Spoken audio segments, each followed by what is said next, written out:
Ninakusalimu kwa jina lipitalo majina yote, jina la Bwana wetu Yesu Kristo. Karibu katika mfululizo wa masomo ya mwongozo wa kujifunza Biblia. Hii ni robo ya 4 mwaka 2025. Mafundisho ya imani kutoka kwa Yoshua. Juma hili tunaiangazia mada ya 11 inayosema kuishi katika ile nchi. Na leo ni Disemba 8, siku ya Jumatatu. Leo tutajifunza mada ndogo inayosema lawama. Soma kisa cha makabila yaliyokuwa yakirejea kwenye Yoshua 22:9 hadi 20. Ni lawama gani ambazo makabila ya magharibi ya Yordani yalizielekeza kwa makabila ya mashariki ya Yordani? Ni kwa kiasi gani mashtaka haya yalikuwa ya msingi? Kinyume na aya ya kwanza ambapo makabila ya upande wa mashariki yanaitwa kwa majina yao ya kawaida, wa Reubeni, wa Gadi na kadhalika. Hapa usemi tofauti unatumiwa: wana wa Reubeni, wana wa Gadi na nusu ya kabila la Manase, ambayo ni tofauti na wana wa Israeli, Yoshua 22:11.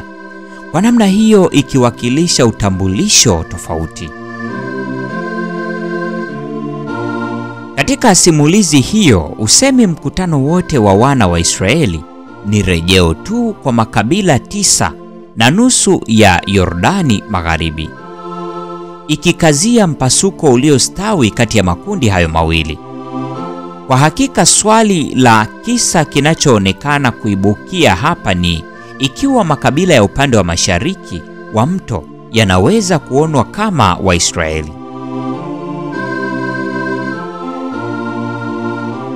Tungetarajia hitimisho lisilo na mkwaruzo kwa kisa hiki. Hata hivyo, mvutano unaibuka wakati makabila kutoka mashariki yanaripotiwa kuwa yamejenga madhabahu pale Yordani. Andiko hapa halitoi sababu yoyote ya kitendo hicho, wala halielezi kazi ya madhabahu hiyo au shughuli maalum inayohusiana nayo. Utata kuhusu maana ya madhabahu hii unaongezeka hata zaidi ikiwa tutachunguza kurudi nyuma kwa kuvuka kwa kwanza kwa Yordani. Katika sura ya 3 na ya 4 ambapo Israeli wote waliingia kwenye ukingo wa Yordani ili kuvuka mto hadi katika bara la Kanaani. Hapa sehemu ya Israeli inakuja kwenye eneo la Yordani, lakini sasa kwa kusudi la kuvuka mto huo kuelekea upande mwingine.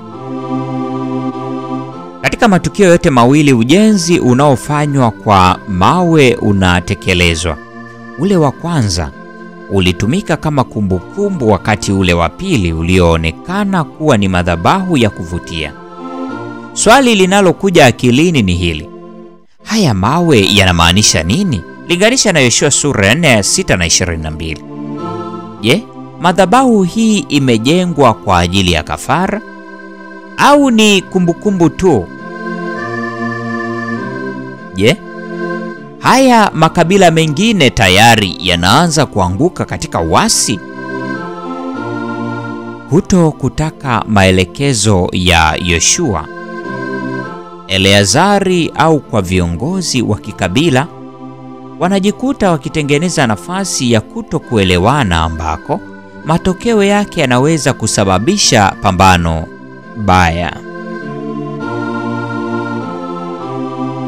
Bwana Yesu na Mtume Paulo wanarejelea nini wanapotuasa kuepuka kuhukumu wengine?